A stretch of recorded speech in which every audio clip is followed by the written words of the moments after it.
Urine production involves three distinct stages.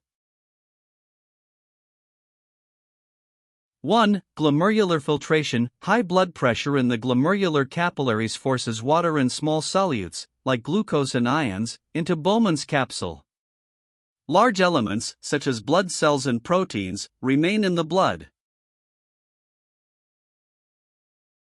2. Tubular reabsorption. As the filtrate flows through the renal tubule, the body reclaims valuable substances, glucose, amino acids, and water, by moving them from the tubule lumen back into the peritubular capillaries, blood.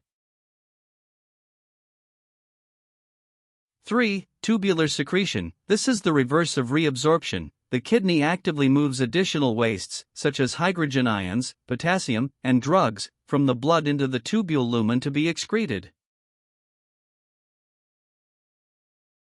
Only the third option correctly identifies the mechanisms, locations, and directions of transport for all three processes.